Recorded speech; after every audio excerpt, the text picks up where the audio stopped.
De acuerdo con el Instituto Nacional para el Federalismo y Desarrollo Municipal en México, la transparencia y la rendición de cuentas son pilares imprescindibles de la gestión pública, toda vez que las decisiones que se tomen por parte del gobierno forzosamente deben estar al alcance de los ciudadanos de una manera accesible, clara y veraz, lo que coadyuva y favorece la constante vigilancia de los recursos públicos y que estos ejerzan en estricto apego a la ley. La transparencia podemos entenderla como la publicidad en la actuación de los servidores públicos y es necesaria para el ejercicio y la rendición de cuentas, es decir, abrir las puertas del gobierno a la información gubernamental de una manera clara, confiable y con ello permitir que los ciudadanos conozcan la ejecución y los resultados de la actuación de la autoridad. Por otra parte, la rendición de cuentas es la obligación que tienen todas las autoridades para informar y justificar ante la ciudadanía sobre las decisiones, es decir, sobre el escrutinio público. Algunas recomendaciones para la transparencia de los recursos públicos versan sobre la publicación de información en línea, rendición de cuentas, participación ciudadana, buenas prácticas en materia de contratación y acceso, por supuesto, a la información. Al cierre de 2022, las finanzas públicas en lo general mostraron un desequilibrio, el cual, si bien es moderado en su interior, se percibe cierta fragilidad respecto a la sostenibilidad de los ingresos públicos y a la asignación del gasto público, que no parece enfocarse a los problemas más importantes del país, esto según el Centro de Estudios Económicos del Sector Privado.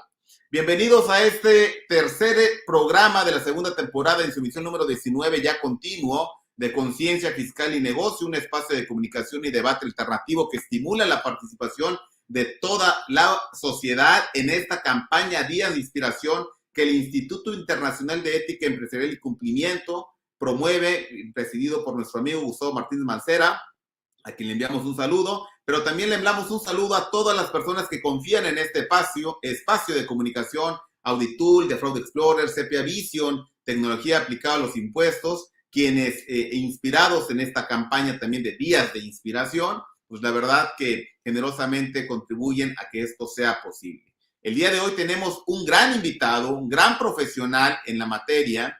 La verdad que para mí es un lujo tenerlo con nosotros y me voy a permitir presentar su semblanza curricular dentro de lo que tiene. Es muy vasto su experiencia, pero permítame soslayar tan solo algunos puntos importantes de esta currícula que trae. El doctor Jesús Manuel Sánchez, Rolfi Manuel Sánchez López es contador público, maestro en administración y doctor en administración pública. Cuenta con diversos certificados como certificado en contabilidad gubernamental, auditoría por el Instituto Mexicano de Contadores Públicos, certificado también en auditor líder en la ISO 37001-2016 en sistema de gestión antisoborno, certificado también en estándar de competencia en impartición de cursos de formación de capital humano de manera presencial y grupal, dijéramos en el conocer. Como de desempeño profesional, por supuesto, se dedica a la asesoría y consultoría en materia gubernamental con alto prestigio en el sureste mexicano, integrante de la vicepresidencia del sector gubernamental del Instituto Mexicano de Contadores Públicos, asociado al Instituto Nacional de Administración Pública desde el año 2013, miembro de la Asociación del Centro Latinoamericano de Administración para el Desarrollo y participación de las convenciones en Colombia, Ecuador, Perú, Santiago de Chile, Madrid, España y Buenos Aires, Argentina.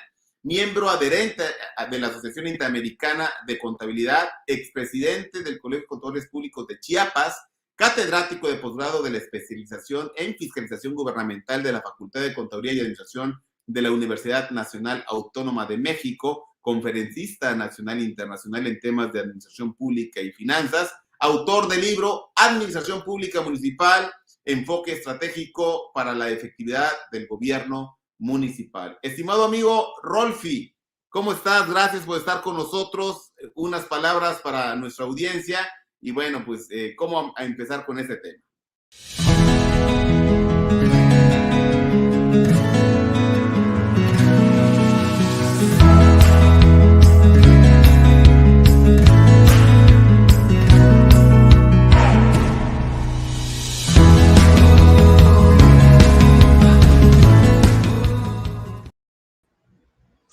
Mi distinguido amigo y maestro Ernesto, qué gusto saludarte, agradezco mucho la invitación a tu programa y también a todo el auditorio que se mantiene muy activo y pendiente de todos estos eventos. Gracias, muy amable, y con mucho gusto acudo y participo con un tema muy interesante para el que vamos a abordar el día de hoy, mi distinguido maestro Néstor. Muchísimas gracias, estimado amigo. Ya te mandan saludos desde Cuba, Edrián Paso García. Hay que decir que este programa está en redes sociales. Por favor, compártanlo. Es para ustedes. La intención es generar y abonar un poquito a esa área de conocimiento que nos conviene a todos, porque si no conocemos, pues por supuesto que no podemos generar cultura del cumplimiento. Y hoy en este tema importantísimo, que la verdad, Rolfi, desde cuando vengo con la invitación, pero gracias, Sí, porque gracias. ya se dio el espacio. La transparencia en el manejo de los recursos públicos, Rolfi. Y tú, pues en tu vida profesional, te apasiona. Yo he estado varios cursos contigo, te he visto en tu desempeño profesional y la verdad que inspira la forma en cómo tú articulas todo este conocimiento y práctica que traes y por supuesto haces propuestas, ¿verdad? Propuestas que pretendan y que contribuyan a este mejoramiento en el ejercicio del gasto público. Pero Rolfi, quisiéramos empezar con este pastel de preguntas que hemos preparado para ti. Invito a las personas también que están del otro lado de la pantalla a que vayan escribiendo sus preguntas. Tenemos un experto en la materia gubernamental. Rolfi, ¿consideras que los mecanismos existentes garantizan a la ciudadanía la transparencia de los recursos públicos? Muy bien, gracias, gracias. Saludos a nuestros amigos de Cuba, gracias por conectarse con nosotros. En relación a la pregunta, Néstor, por supuesto que atrás de los mecanismos que actualmente se han venido perfeccionando, ha existido siempre una opacidad en los entes públicos que manejan recursos. Y esto pues tiene mucho que ver, o sea, la transparencia tiene que ver con el escrutinio de la ciudadanía, ¿no? Sobre la crítica que puede ser positiva, puede ser negativa, pero al final de cuentas, el sustento o el fundamento legal, que es el artículo 134 constitucional, determina que pues, todos los recursos económicos que disponen los entes públicos se deben de administrar bajo este enfoque, ¿no? Y aparte menciona otros principios como la eficiencia, la eficacia, la economía, y entre ellos está la transparencia. Entonces, hablar de la transparencia, no rendición de cuentas, que son dos cosas distintas, pero la transparencia es como que si lo viéramos, por ejemplo, la urna, por decirlo así, del día de las votaciones, ¿no? La urna debe ser un recipiente transparente, claro, para que la ciudadanía pueda observar el desarrollo de ese proceso, ¿no? Entonces, la transparencia tiene que ver con eso precisamente, que la ciudadanía sepa cómo se están administrando los recursos públicos, ¿no? ¿Cuál es el origen del recurso y cómo se están aplicando? Y ese ha sido un tema durante los últimos años en el que muchos de los entes públicos que me ha tocado revisar, que me ha tocado participar, que me ha tocado asesorar, pues es un tema bastante complejo. En muchos hay una opacidad tremenda sobre cómo transparentar los recursos o hay limitaciones para poderlo hacer. Y me refiero en este sentido, Néstor, de la transparencia, porque el ciudadano común, lo primero que se pregunta es, oye, ¿cuánto gana de sueldos y salarios el servidor público fulano de tal? ¿No? Ese es transparentar lo que tú devengas, porque estás devengando un ingreso de origen de público, ¿no? Entonces tiene el derecho la ciudadanía a saberlo. Y ahí empezamos con los tabú y ahí empezamos con los problemas de la transparencia. Dos, oye, ¿cuánto se gastó de viáticos en el mes pasado el servidor público X, ¿no? Y entonces esos privilegios, ¿no?, que ciertos servidores públicos pueden tener en el ejercicio del manejo de los recursos públicos, pueden ser sujetos a un escrutinio o incluso de escándalos, tal vez, ¿verdad?, que pudiera afectar la imagen de esa administración, ¿no? Entonces, la transparencia juega un papel fundamental. Lo que tú me preguntabas al principio sobre los mecanismos, por supuesto, a raíz de que surge el Sistema Nacional Anticorrupción, viene a fortalecer precisamente el tema de la corrupción, ¿no? Y el Sistema Nacional Anticorrupción, aunado a los esfuerzos de las entidades federativas, sobre los sistemas estatales anticorrupción han generado una red de barreras precisamente para poder tratar de inhibir este tema que tiene que ver con la corrupción y tiene que ver con el tema de la transparencia. Entonces, sí, los mecanismos hoy en día se han estado fortaleciendo, y no nada más por las instituciones de gobierno, sino también por los organismos no gubernamentales que tú bien conoces y sabes, que de alguna manera también han participado de manera directa o indirecta en fortalecer estos mecanismos para que la ciudadanía pueda tener acceso a conocer y saber sobre la transparencia de los recursos públicos. Fíjate, Rolfi, qué grandes apuntes nos estás dando. Entonces, para que la audiencia comprenda mejor, y primero yo soy audiencia, ¿verdad? Es decir, la transparencia es un principio que debe tener todo el ejercicio del gasto público para el ciudadano. Es decir, no para los iguales entre el gobierno, es decir, no entre las líneas en los tres poderes, los tres niveles de poderes, perdón, ni entre las diversas dependencias, no, es para los ciudadanos. Y entonces, solo para contextualizar, la rendición de cuentas, ¿para quién va dirigida entonces? Antes de pasar a las siguientes preguntas. Claro, mira, la administración de los recursos públicos, que son de los que dispone cada ente público, esa administración de los recursos públicos tiene que ser transparente. ¿En qué sentido? Tiene que ser transparente al interior del ente público y tiene que ser transparente al exterior del ente público. Luego, entonces, como un ente de gobierno, ¿verdad? Y sustentado en el 134 constitucional, existe la obligatoriedad de hacerlo y de manejarlo, ¿no? Entonces, la transparencia, como tú muy acertadamente lo acabas de mencionar, es uno de los principios que debe de prevalecer en la administración de estos recursos. Y yo aquí, por ejemplo, podría manejar dos variables fundamentales en la transparencia. La primera es, por ejemplo, cómo obtienes el recurso, ¿sí? ¿Cómo lo obtienes? ¿Cómo lo administras? ¿Cómo lo aplicas? Y aquí ya me voy al rubro del gasto, ¿no? Entonces, las dos variables fundamentales es, uno, la recaudación, y dos, la aplicación. Entonces, los mecanismos a los que estamos sujetos como ente público es precisamente la de explicarle a la ciudadanía, ¿sí? Que la ciudadanía se entere, conozca cuánto estamos recaudando, cómo lo estamos recaudando, y lo más importante en esto, que los recursos públicos están sustentados en la norma, como todos lo sabemos. Un ente público que obtiene ingresos, esos ingresos se deben de obtener de manera lícita.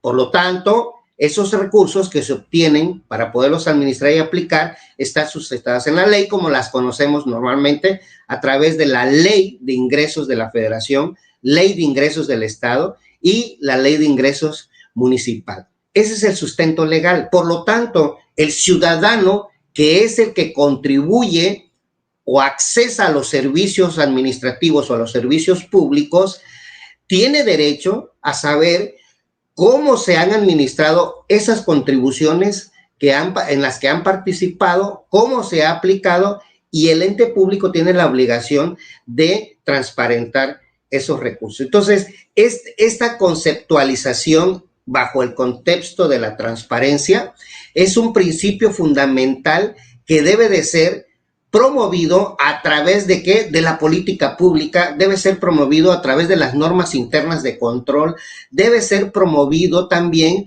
como un principio fundamental dentro del ámbito de competencia de cada uno de los servidores públicos a través del código de ética, de conducta y de la integridad, por supuesto, que son valores que definitivamente cada servidor público debe de manejar en el ejercicio de su función, ¿no? Entonces, la transparencia, el tema del día de hoy, la transparencia hoy en día juega un papel fundamental porque de la transparencia depende cuál es el valor agregado que va a tener ese ente público ante la sociedad, cuál es la percepción de la ciudadanía de esa administración. Y como tú sabes, pues hemos visto a nivel nacional o a nivel estatal o local, pues muchas noticias que tienen que ver precisamente con la aplicación de estos recursos, y eso tiene que ver más que nada con el sello de ese gobierno que tiene que hacer las cosas bien desde el punto de vista constitucional, ¿no?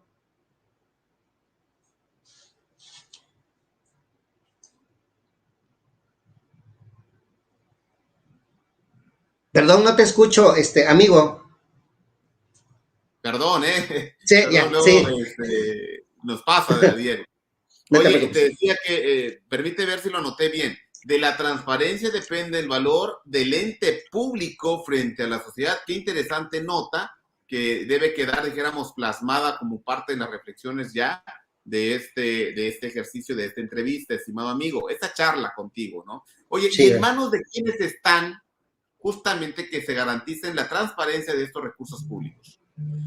Muy bien, buena pregunta. Fíjate que por un lado tiene el ente público la obligación, ¿no? Como lo hemos manejado, sobre la recaudación, la administración y aplicación de los recursos públicos. Pero obviamente que, como yo lo mencioné hace un momento, este proceso del manejo de los recursos públicos están sustentados en la norma, ¿no? Como lo comentábamos y lo platicábamos. Entonces, este proceso está sujeto a una evaluación. ¿En qué consiste la evaluación? Bueno, serán los órganos de control, ya sean internos o externos, que tendrán que evaluar si el ente público está realizando estas acciones bajo el esquema normativo. O sea, no puede salirse de la norma un ente de gobierno, ¿no? La diferencia entre el ciudadano y el sector público o el servidor público es que, pues básicamente, el servidor público tiene que hacer estrictamente lo que marca la norma. Y ese es el principio de legalidad, ¿no? El ciudadano, obviamente, que puede hacer lo que la ley no le prohíba. En ese contexto, entonces, la recaudación la recaudación, administración y aplicación de los recursos están sustentados, cada una etapa está sustentados en la norma. Por lo tanto, los órganos de control, ya sean internos o externos, son los que se van a encargar de verificar, se van a encargar de revisar y se van a encargar de fiscalizar que la obtención de esos recursos y su aplicación se encuentren en este contexto. Entonces aquí ya entra a jugar un papel muy importante los órganos de control. Al interior de los entes públicos, obviamente que hay órganos de control interno del ente que deben de tener esa imparcialidad, deben tener esa independencia, ¿no? Y esa independencia mental. No debe de haber juego de intereses en la aplicación del ejercicio de su función. O sea, no debe de estar copado, ¿no? Básicamente, ¿no? Para que pueda realizar su función al interior del ente. Pero fuera de los órganos internos de control que tienen la obligación, de acuerdo a la Ley General de Responsabilidades Administrativas, ¿no? Artículo 17, 15 y 17, tienen la obligación, ¿verdad?, de evaluar, en este caso, los recursos públicos. Pero por otro lado, ese ente público está supeditado a que los órganos externos de control, llámense estas como la Secretaría de Función Pública, llámese esta como la Auditoría Superior del Estado o llámese esta como la Auditoría Superior de la Federación, tienen facultades también para determinar si la recaudación, administración y aplicación de los recursos públicos están siendo apegados al 134 constitucional. Y insisto, como lo comentamos hace un momento, específicamente en el punto de la transparencia. Ellos tienen la obligación de evaluar si se están administrando bien los recursos. Caso contrario, Néstor, por supuesto que hoy en día, a raíz de que surge la Ley General de Responsabilidades Administrativas, adquieren fortaleza los órganos internos de control en el sentido de iniciar procedimientos de responsabilidades de carácter administrativas, ¿no? Y esa es una facultad que hoy en día está en ese proceso a estas fechas y a estas alturas, que los órganos internos de control tienen esos elementos para poder actuar e identificar si existe una responsabilidad, en el caso de la transparencia, si existe una responsabilidad para todos aquellos actores que intervienen en este proceso de los recursos públicos. Entonces, los órganos de control están jugando un papel fundamental para aplicar estrictamente estos principios como el de la transparencia. ¿Pudieras aclararnos, amigo, insisto, para la audiencia, e invito a que vayan realizando sus preguntas? Hay un aspecto práctico invaluable con la presencia de Rolfi aquí, porque se ha dedicado por muchos años a esto.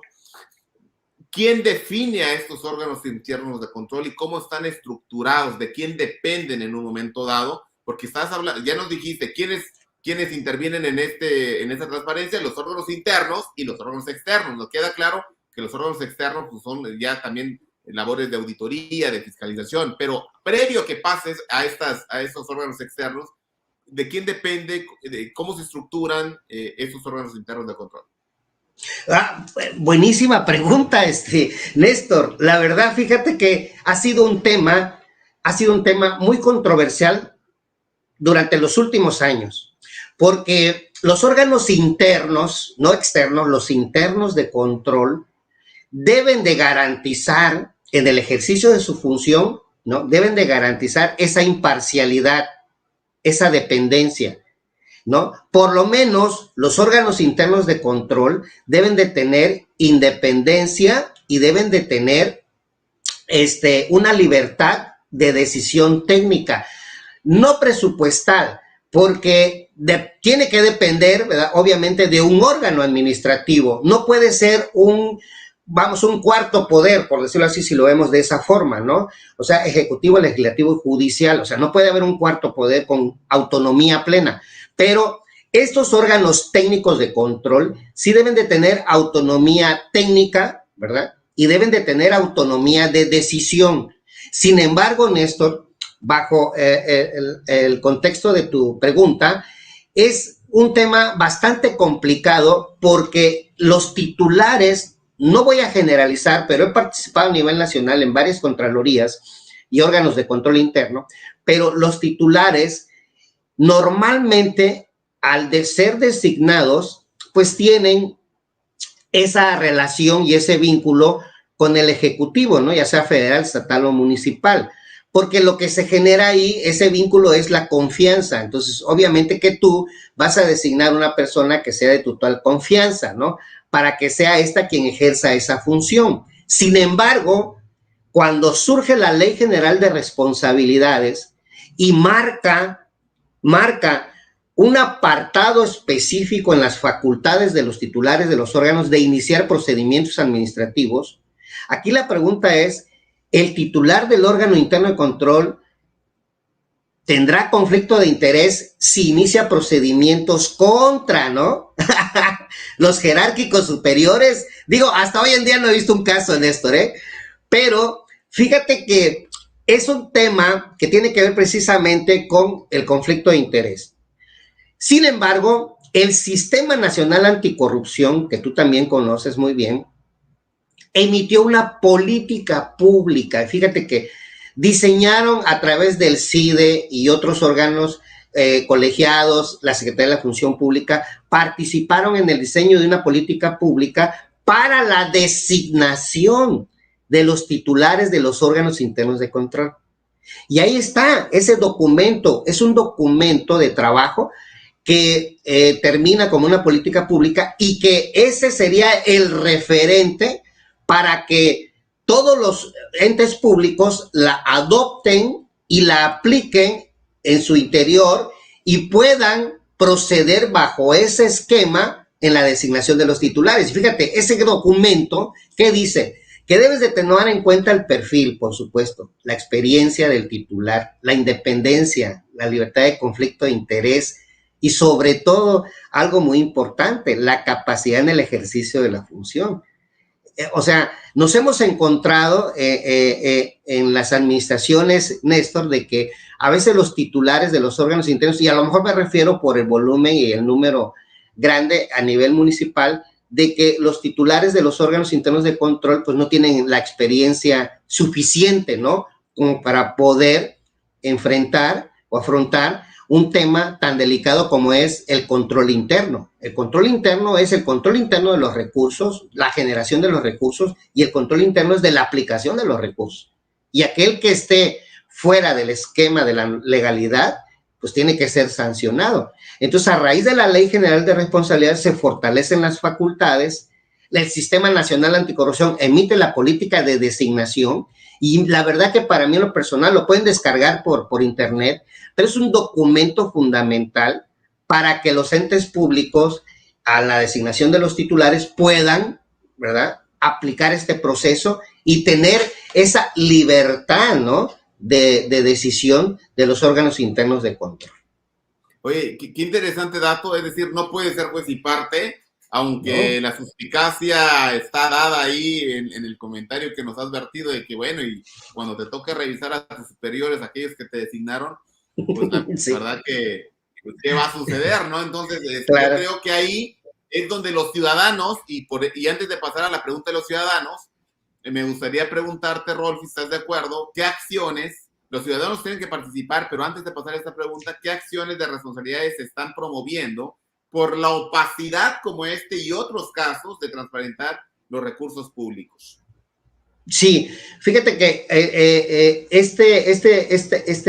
esta pregunta tiene que ver, por supuesto, con lo que acabamos de comentar, va por supuesto, de la mano, ¿no? Y es ahí, fíjate, el punto de partida, Néstor, es en el proceso de entrega-recepción.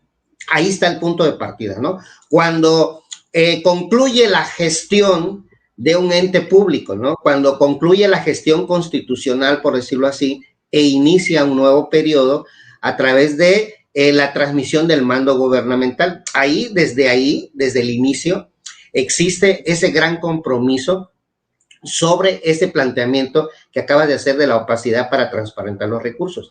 Entonces, la administración que recibe a través de este proceso, que es todo un protocolo, el que entrega la estafeta y el que recibe, obviamente que el que entrega no se libera de las responsabilidades que ejerció durante su periodo constitucional, pero el que recibe, fíjate, Néstor,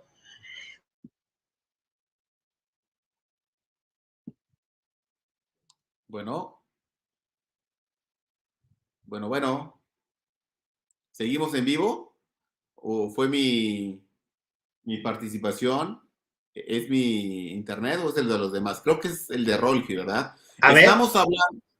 Se cayó un poquito, amigo, sí. Te quedaste como que congelado. Sí. Sí. Adelante. Es que creo que ya se saturó la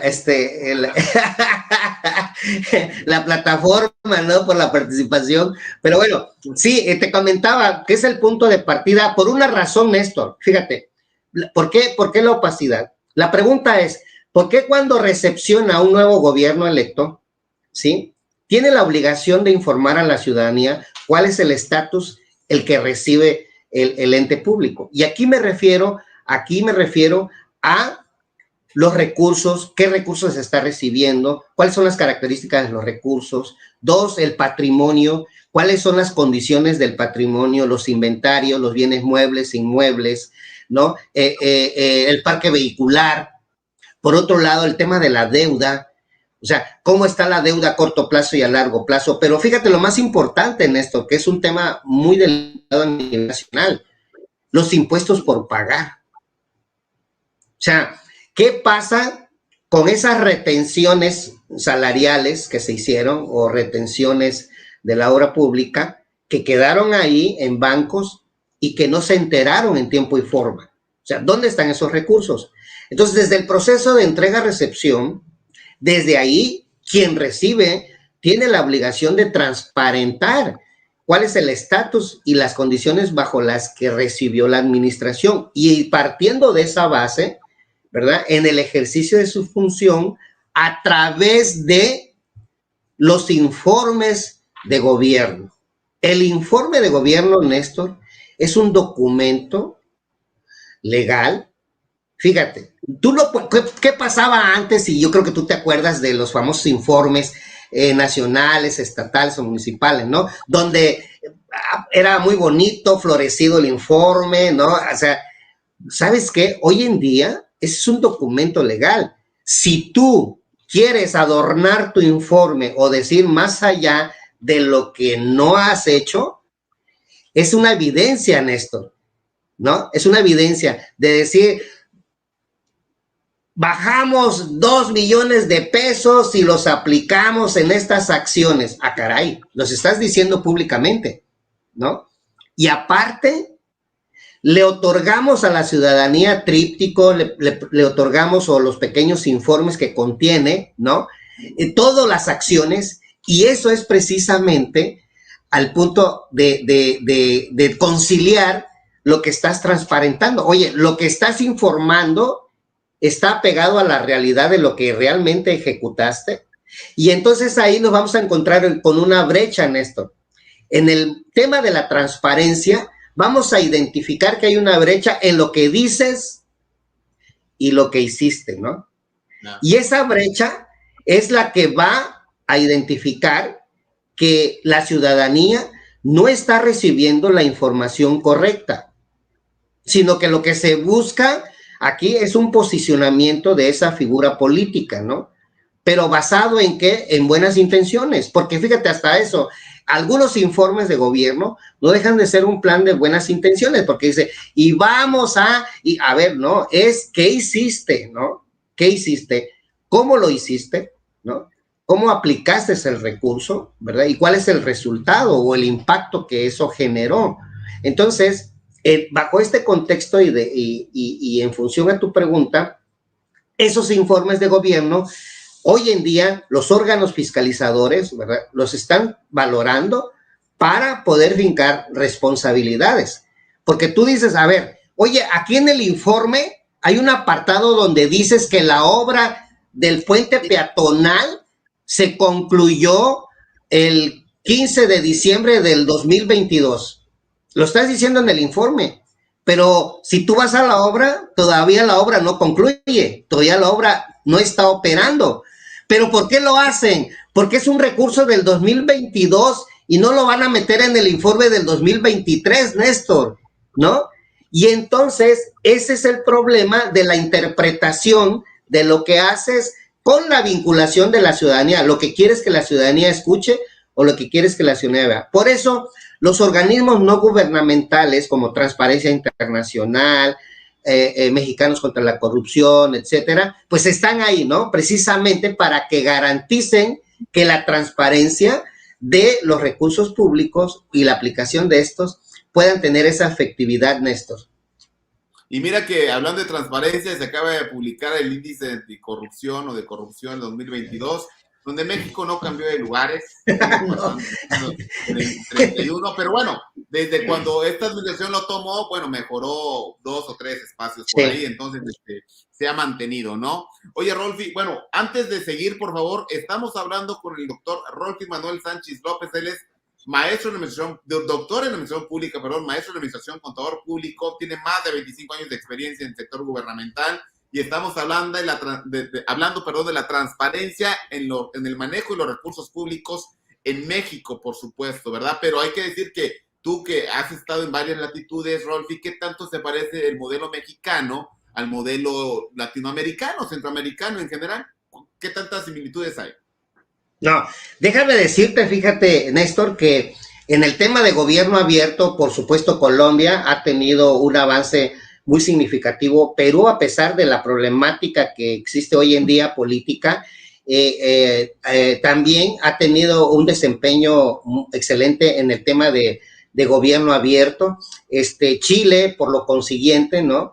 Entonces, en ese esquema comparativo, por ejemplo, en Colombia, o sea, han habido acciones que de alguna manera México ha adoptado, déjame decirte que han habido ciertos esquemas que se han adoptado y que de alguna manera han tenido resultados positivos en el tema de la transparencia y el tema de gobierno abierto, ¿no?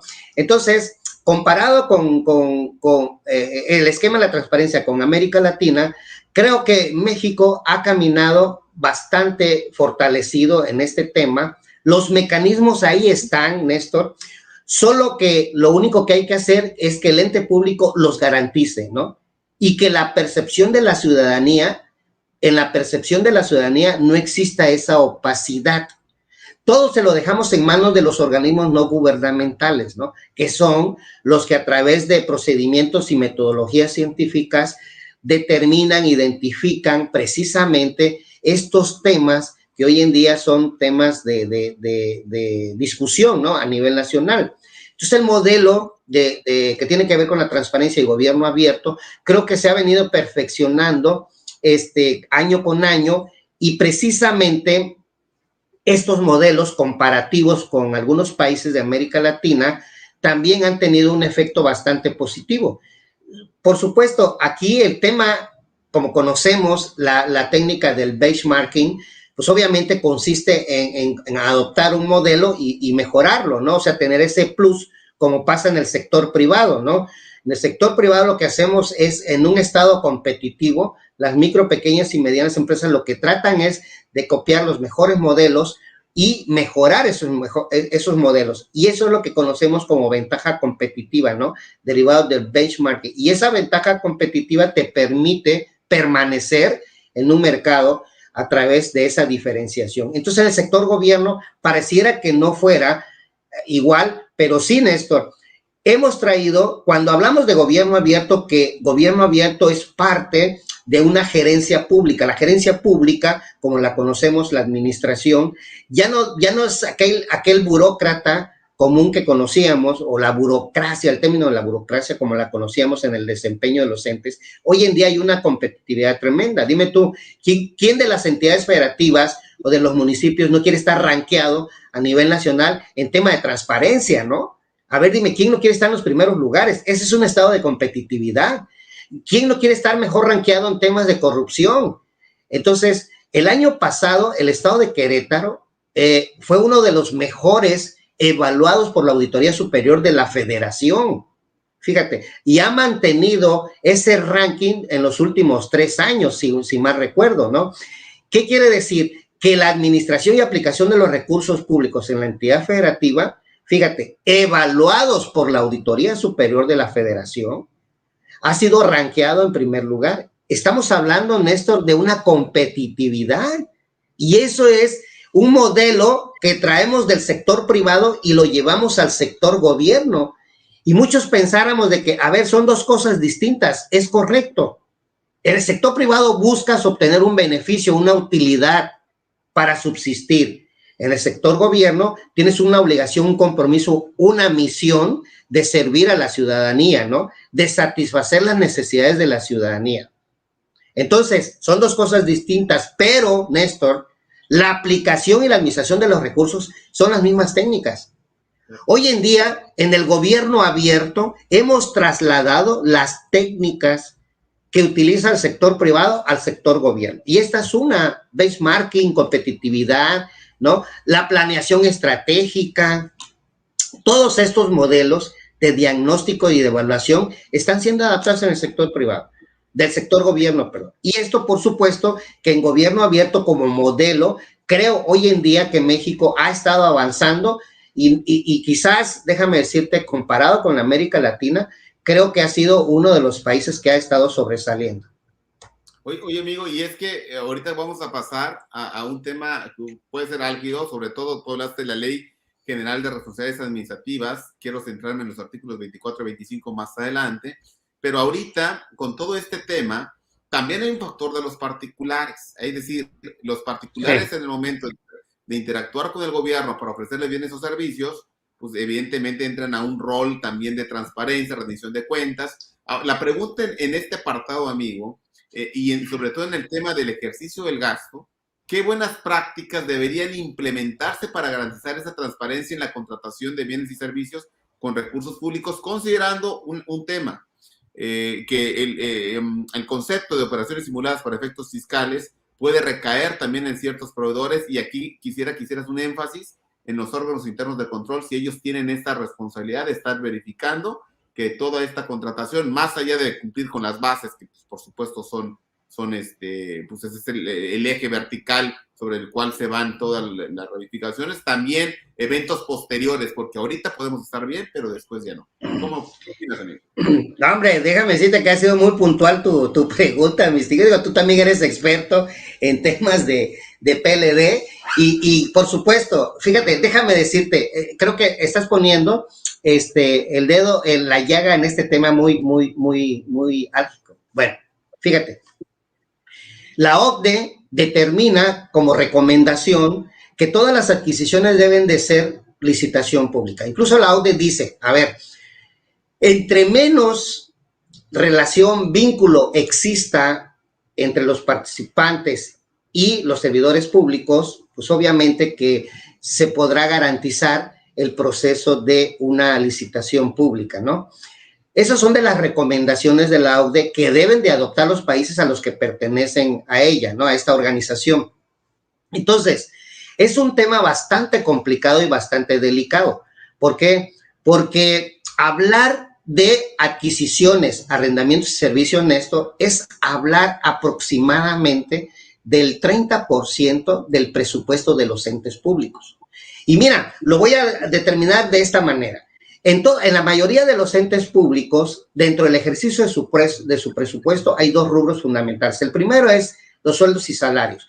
Y fíjate que los sueldos y salarios, o el capítulo 1000 como lo conocemos, representa el 60, 70 o el 80% del presupuesto. El resto son adquisiciones. A ver, tú necesitas comprar papelería, necesitas comprar artículos de limpieza, necesitas comprar unidades vehiculares, necesitas comprar uniformes, etcétera. Entonces, todo tiene que sujetarse a un procedimiento de adquisición. Entonces, ahí viene el punto sobre el que tú comentas. Porque hoy en día es un tema bastante complicado y bastante delicado. Bueno, porque lo que se busca es que en la transparencia sobre el proceso de las adquisiciones, ¿sí?, que sean a través de licitación pública, la norma permite las excepciones, Néstor, y ahí está el problema. Y esto tiene que ver, fíjate, con un tema que también yo mencionaba Colombia, en donde en Colombia están centralizando las compras a nivel nacional, o sea, hay una centralización de las compras precisamente para evitar este problema que tiene que ver con la corrupción. ¿Y por qué?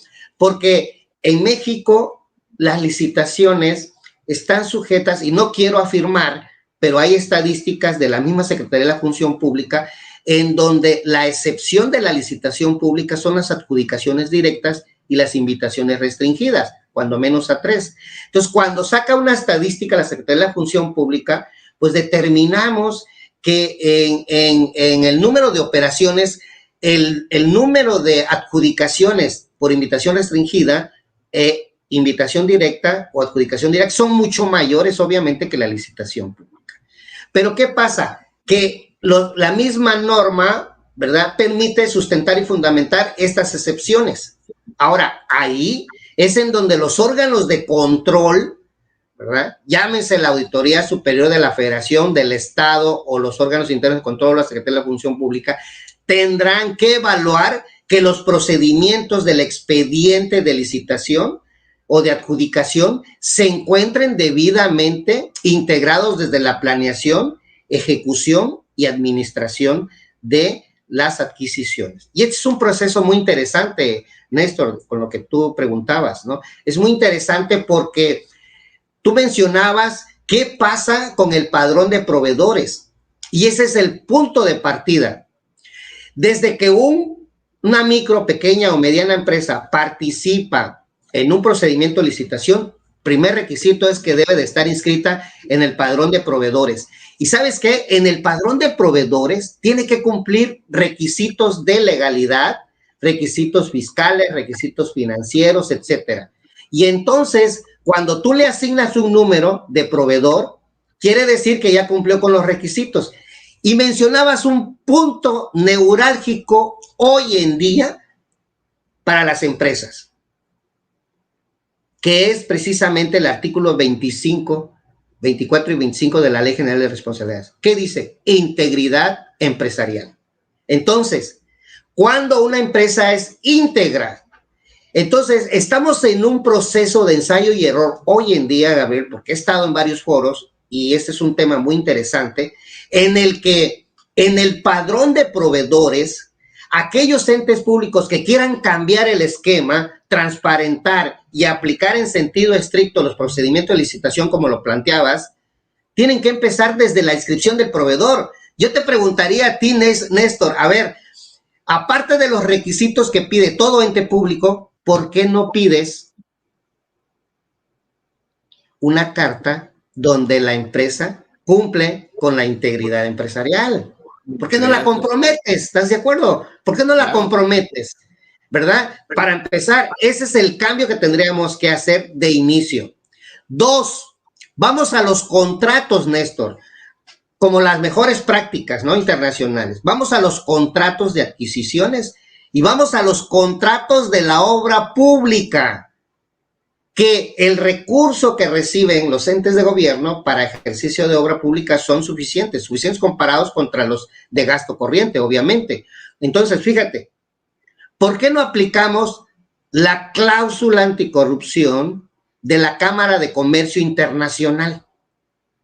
¿Y qué dice qué dice la cláusula anticorrupción? Si tú insertas una cláusula anticorrupción en el contrato en donde tanto el contratista como el ente público se comprometen, ¿verdad?, a realizar los procesos desde el punto de vista normativo y legal y que no permitan actos de corrupción en este proceso, ¿no? O sea, obliga y compromete a que antes, durante y después no exista ese clientelismo en estos actos de legalidad a través de los contratos. Entonces, las mejores prácticas están ahí y no nada más tiene que ver precisamente con el tema de las adjudicaciones, sino también el tema de las denuncias, Néstor. Esa es otra de las prácticas fundamentales.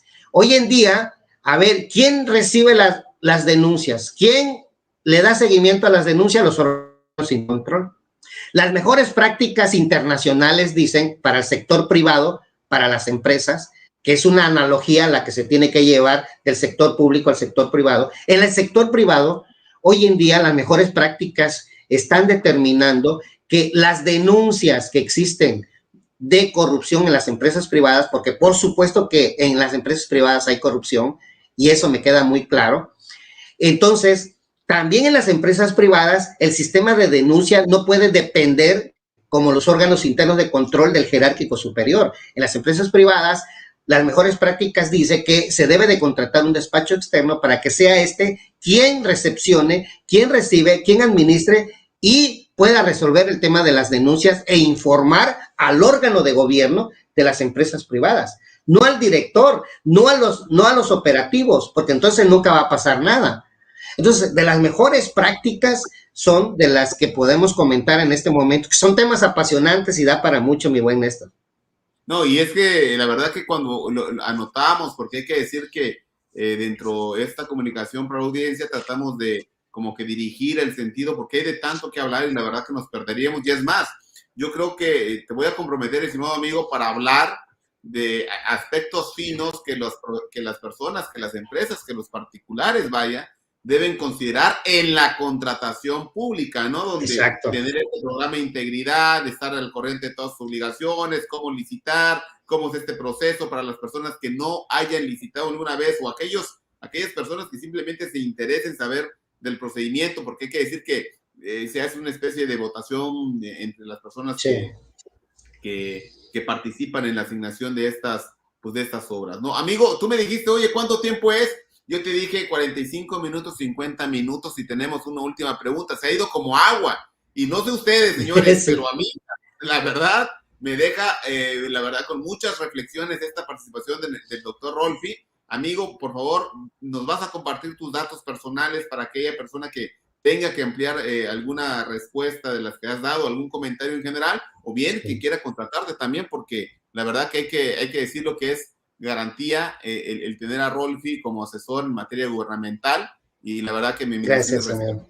Termino con esto, amigo, y es un punto donde sí lo hemos seguido de cerca, tú también lo has seguido de cerca, pero la importancia de los ciudadanos, la importancia de los órganos de participación ciudadana en la supervisión y control en la utilización de estos recursos públicos, ¿no? Pero también, ¿qué retos tienen esos órganos y cómo impulsarlos para que realmente cumplan con ese cometido?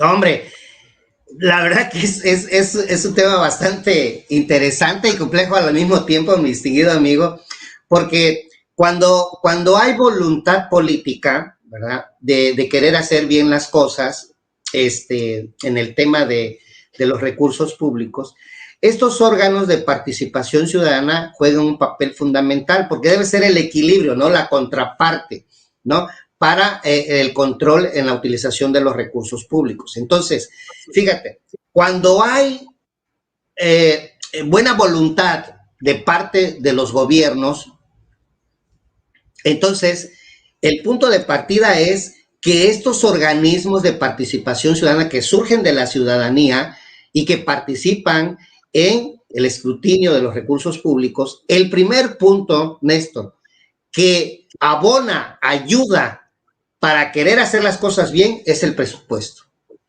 Si tú restringes el presupuesto para que estos organismos puedan operar, les estás atando las manos.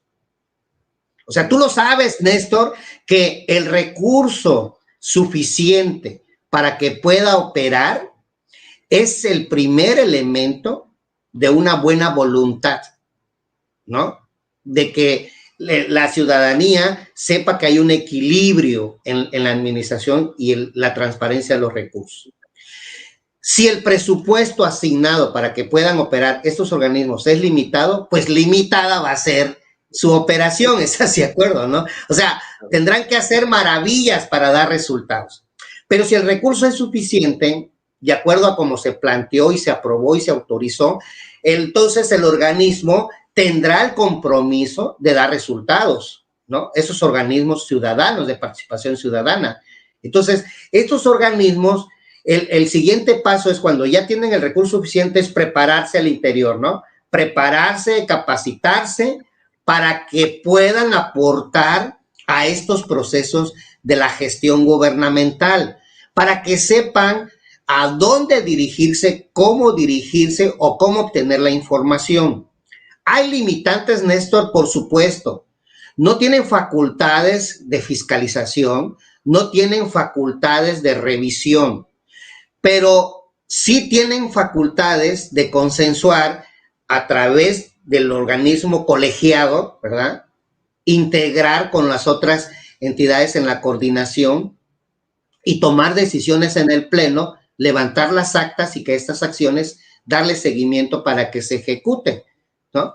Pero esas acciones, por supuesto, que deben de tener un seguimiento y deben de tener un resultado. O sea, se tienen que armar los programas basados en estos acuerdos, en el consenso de estos órganos, ¿no?, autónomos. Entonces, esta importancia de participación de la ciudadanía está jugando un papel fundamental, porque a nivel nacional tenemos el Comité de Participación Ciudadana del Sistema Nacional Anticorrupción, que hoy en día también ha sido muy lento el proceso y que tiene que ver con lo que precisamente acabo de comentar, con el tema presupuestal, que tiene que ver con la accesibilidad de los demás entes que forman parte de la coordinación, y así pasa también a nivel local, ¿no? Sin embargo, creo que están sentadas las bases hoy en día para poder fortalecer este tema. Los órganos de participación ciudadana están teniendo una efectividad cuando tienen esa plena libertad de que las acciones que tienen que hacer y cumplir para que la ciudadanía vea, conozca o sepa que efectivamente están funcionando para el cual se constituyeron, creo que el resultado es bastante positivo. Entonces, los órganos de participación ciudadana tienen limitaciones en cuanto a la participación de control, sí, pero pueden hacer recomendaciones. Y esas recomendaciones, como pasa con los organismos de derechos humanos, que no pueden intervenir, no pueden participar, pero sí te pueden recomendar.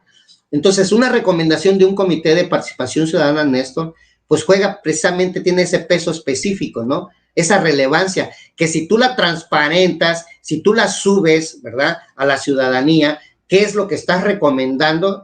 Entonces la ciudadanía va a tener la percepción, primero están cumpliendo con su función, están haciendo su trabajo, y ya depende del ente público o del gobierno si la quiere adoptar, ¿no? Pero la recomendación ya está al escrutinio de la ciudadanía, ¿no?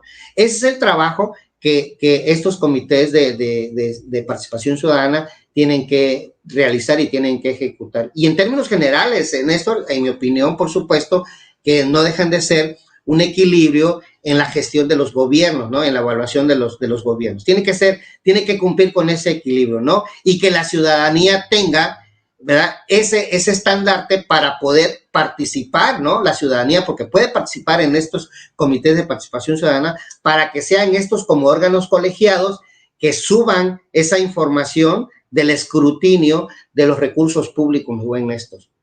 Oye, Rolfi, pues la verdad que sensacional lo que nos has comentado, muchas reflexiones que hay que tomar. Yo invito a que revivan la grabación porque pues, se habla de repente muy acelerado, el tiempo es corto, ¿verdad? No tratamos de poner muchas preguntas para que los temas puedan ser suficientemente agotados y sin embargo puede ser no suficiente todavía, ¿verdad? Mientras preparamos tu merecido reconocimiento, amigo, invito ahí en backstage que nos hagan el favor. Por favor, compártenos tú también dónde te pueden localizar, escribir, mandarte una rosa, no sé. Tú dime, amigo. Claro que sí, encantado, amigo. Me pueden buscar en Facebook con Rolfi Manuel Sánchez López, mi nombre como tal, ¿verdad? Ahí me pueden contactar a través de Messenger. Incluso también les puedo proporcionar mi número de celular, es el 962 12 621 74. También ahí pues me pueden enviar un mensajito, ¿no? Y claro que también tenemos el teléfono del despacho de la oficina, 962-62-30096, que también ese es el de la oficina. Y ahí me pueden contactar para cualquier duda, situación que quieran plantear y yo encantadísimo de poderlos atender y agradecerte, mi buen Néstor, este espacio tan enriquecedor, ¿no? Con todos la audiencia. No, los agradecidos somos nosotros aquí en el Instituto Internacional de Ética Empresarial y Cumplimiento de International Institute of Compliance Ethics and Compliance Ethics, perdón, se me fue. En Business Compliance, ok, discúlpeme, perdón, se me fue la expresión. Ya, no te preocupes. Amigo, rapidísimo, fíjate que quede un compromiso de tu parte, no seas malito, sí, para que hablar de este tema en la contratación de los servicios públicos por parte de los agentes particulares y pues, hablar de este programa Integridad, porque puede ser quizás esa, pues eso que todo el mundo demandamos, ¿verdad? Pero a lo mejor sí, puede ser una utopía ya en el ejercicio pleno pues del aterrizaje o en el cumplimiento. Hay que poner sobre la mesa que ya están los estándares dados y que no tenemos que buscar muchos hilos negros, hay que hablar del debido control a la luz del 421 del Código Nacional de Procedimientos Penales y entonces este programa de integridad para efectos de contratación pública se parece muchísimo a eso, entonces hay que ponerle mucha atención. Y entonces como Instituto Internacional de Ética Empresarial y Cumplimiento, en este programa Conciencia Fiscal y Negocios, te extendemos este significativo reconocimiento por esta participación tuya con nosotros, doctor Rolfi Manuel Sánchez López, en esta campaña de vía de inspiración con el tema la transparencia en el manejo de los recursos públicos en México, ¿verdad? Firma nuestro presidente Gustavo Martínez Mancera y tu servidor, titular de este espacio de comunicación alternativo. Por favor, invitamos a que nos sigan en las redes sociales del instituto y dar a conocer que en la próxima emisión, dijéramos de hoy en 15, vamos a tener el maestro Carlos Alberto Pérez Macías con el tema los riesgos en la solicitud y uso de la constancia de situación fiscal, cosa que también los entes públicos deben tomar en cuenta en el momento de estarla solicitando por la protección de los datos personales implícitos en ella y por supuesto a nuestros patrocinadores de Fraud Explorer, CPA Visión y Auditul, quienes se suman a esta campaña de días de inspiración. A todos ustedes que nos han sintonizado, muchas gracias. Comparten, dejen sus comentarios, suscríbanse a nuestras redes sociales. Estamos para servirles, este programa es para ustedes y propongan un tema que eventualmente quisieran que abordáramos. Son bienvenidos sus comentarios. Buenas tardes, muchas gracias. Un fuerte abrazo.